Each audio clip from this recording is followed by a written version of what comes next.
Bismillahirrahmanirrahim. Assalamualaikum warahmatullahi wabarakatuh. Selamat malam untuk semuanya.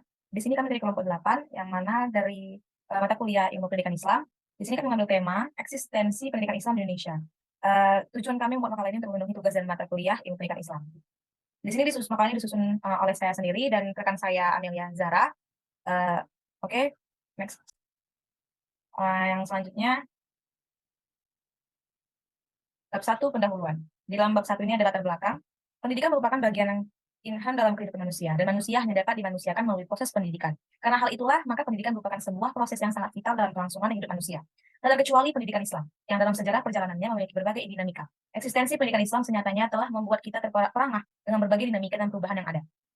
Berbagai perubahan dan perkembangan dalam pendidikan Islam itu sepatutnya membuat kita senantiasa terpacu untuk mengkaji dan meningkatkan lagi kualitas diri, dan peningkatan kualitas dan kuantitas pendidikan Islam di Indonesia. Baik, selanjutnya kita masuk ke bab 2, pembahasan. Dalam pembahasan ada pengertian pendidikan Islam. Bila kita akan melihat pengertian pendidikan dari segi bahasa, maka kita harus melihat kepada kata Arab, karena ajaran Islam itu diturunkan dalam bahasa tersebut. Kata pendidikan yang umum kita gunakan sekarang dalam bahasa Arab adalah tarbiyah, dengan kata kerja rabba. Kata pengajaran dalam bahasa Arabnya adalah ta'lim, dengan kata kerjanya allama. Pendidikan dan pengajaran dalam bahasa Arabnya tarbiyah wa ta'lim, sedangkan pendidikan Islam dalam bahasa Arabnya adalah tarbiyah Islamiyah. Secara etimologi, istilah pendidikan pada mulanya berasal dari bahasa Yunani, yaitu pedagogi, yang asal katanya paidegogia, yang berarti pergulatan dengan anak. Paduan katanya pedagogos, yang berarti peados anak, dan agogo saya membimbing. Jelaslah bahwa pedagogos menyatakan seseorang yang tugasnya membimbing anak dalam pertumbuhan agar dapat berdiri sendiri.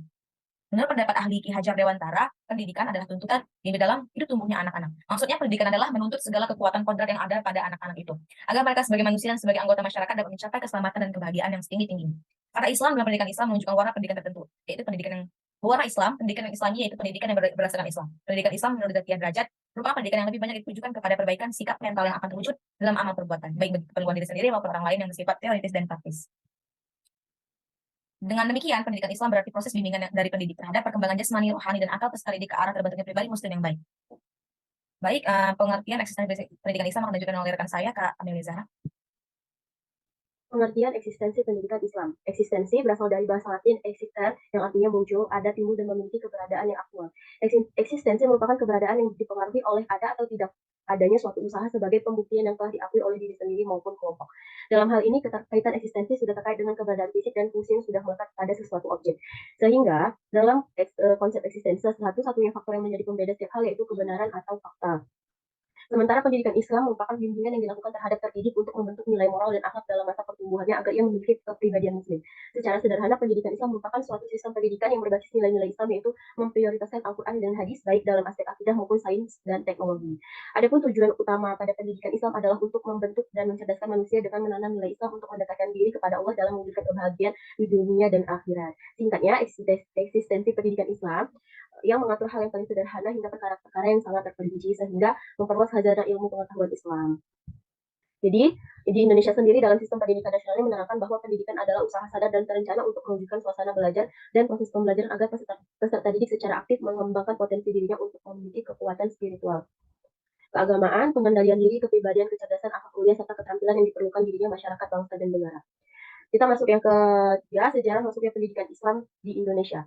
Sejarah pendidikan Islam hakikatnya sangat berkaitan dengan sejarah Islam, sehingga periodisasi sejarah pendidikan Islam berada dalam periode sejarah Islam itu sendiri, yaitu periode klasik, pertengahan, dan modern. Di Indonesia, periode tersebut dapat dikelompokkan ke dalam fase datangnya Islam, fase perkembangan dan berdirinya kerajaan Islam, fase kedatangan orang Barat, fase penjajahan Jepang, fase kemerdekaan, dan fase pasca kemerdekaan. Dalam setiap fase itu, pendidikan Islam berkembang dengan ciri yang berbeda-beda. Meskipun demikian, pada setiap fase perkembangan pendidikan Islam tersebut, corak dakwah atau islamisasi senantiasa melekat yang berfungsi mempertahankan dan mentransformasi nilai-nilai keislaman di dalam penyelenggara pendidikan. Yang pertama, kita belajar pendidikan Islam sebelum masa penjajahan. Sejak awal berkembangnya Islam, pendidikan menjadi prioritas utama masyarakat Muslim Indonesia. Islamisasi menjadi alasan utama melaksanakan pengajaran Islam walaupun dengan cara yang sangat sederhana. Kebutuhan masyarakat Islam dengan pendidikan mendorong masyarakat Islam Indonesia mengadopsi dan mentransfer lembaga keagamaan dan sosial yang sudah ada ke dalam lembaga pendidikan Islam di Indonesia. Di Jawa sendiri, umat Islam mentransfer lembaga keagamaan Hindu Buddha menjadi pesantren. Umat Islam Minangkabau mengambil alih surau yang merupakan peninggalan adat masyarakat setempat menjadi lembaga pendidikan Islam, dan di Aceh, Menasah ditransfer menjadi lembaga pendidikan Islam. Ada beberapa kerajaan Islam pada masa sebelum zaman penjajahan adalah yang pertama Kerajaan Perak, Kerajaan Pasai, Kerajaan Aceh, Kerajaan Siak, Kerajaan Demak, Kerajaan Pajang, Kerajaan Mataram, dan Kerajaan Gorontalo di Sulawesi Selatan. Selanjutnya, eksistensi pendidikan Islam pada masa penjajahan pendidikan Islam. Masa penjajahan yang pertama itu pendidikan Islam masa kolonial Belanda. Kondisi pendidikan Islam pada zaman Belanda sangat memprihatinkan. Umat Islam terus-menerus mendapatkan tekanan dan perlakuan yang tidak menggembirakan. Namun umat Islam pantang menyerah, tetap berjuang hingga akhirnya pendidikan Islam mengalami kebangkitan dan kemajuan. Kemajuan pendidikan tersebut terinspirasi oleh gerakan yang lahir di Timur Tengah, khususnya Mesir dan Saudi Arabia, oleh orang-orang yang pulang dari menuntut ilmu di kedua negara tersebut. Muncullah gerakan-gerakan tersebut menyebabkan pendidikan Islam bergerak ke arah yang lebih maju, walaupun di sisi lain pemerintah kolonial tidak mendukungnya. Usaha tersebut tidak bisa dikatakan gagal karena banyaknya lembaga-lembaga pendidikan Islam yang bermunculan yang merupakan pembaruan pendidikan Islam pada masa itu. Yang pertama, Jamiat Khair, konsep pendidikan konvergensi. Yang kedua, ada Taman Siswa. Dan yang ketiga, ada Indonesia Netherlands School. Selanjutnya, yang keempat ada Muhammadiyah. Dan yang kelima ada Persatuan Islam Persis. Nah, yang masuk kedua adalah pendidikan Islam zaman penjajahan Jepang. Kehadiran Jepang menjajah Indonesia sangatlah singkat.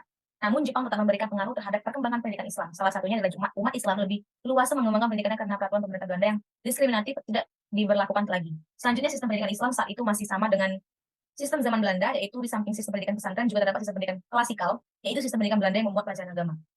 Next.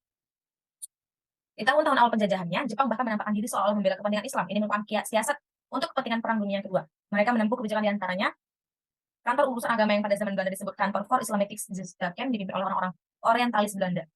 Next. Yang kedua ada beberapa pondok pesantren besar sering dikunjungi Jepang dan mendapat bantuan. Yang ketiga, sekolah negeri mendapat pelajaran budi pekerti yang isinya identik dengan ajaran. Keempat, Jepang juga mengizinkan pembentukan barisan Hizbullah untuk memberikan latihan dasar kemiliteran bagi pemuda Islam. Dan terakhir, mengizinkan pendirian sekolah tinggi Islam di Jakarta yang dipimpin oleh Kiai Haji Wahid Hasim, Kahar Muzakir, dan Bung Hatta. Walaupun Jepang berusaha mengambil hati umat Islam dan memberikan kebebasan dalam melaksanakan praktek agama dan mengembangkan pendidikan, ulama tidak semudah itu tunduk kepada pemerintah Jepang apabila hal tersebut bertolak belakang dengan akidah Islam. Yang C, eksistensi pendidikan Islam pasca kemerdekaan. Setelah masa kemerdekaan, madrasah memasuki masa yang menguntungkan eksistensinya, di mana madrasah tidak lagi berhadapan dengan kekuatan yang menolak eksistensinya seperti pemerintah kolonial. Next, Kak. Next. Oke. Dampak-dampak yang dirasakan oleh madrasah dari kebijakan yang diterapkan oleh pemerintah kolonial tersebut tetap dirasakan oleh madrasah setelah Indonesia merdeka. Di masa pemerintahan Soekarno, hal ini dapat dilihat dari adanya pendidikan sekuler dan pendidikan Islam yang bercorak islatif tradisional maupun sintesis seperti madrasah. Kondisi seperti ini pada akhirnya menjadikan pendidikan Islam termasuk madrasah tidak dapat perhatian yang sama dengan sekolah umum lainnya. Next, Kak. Terus bawah.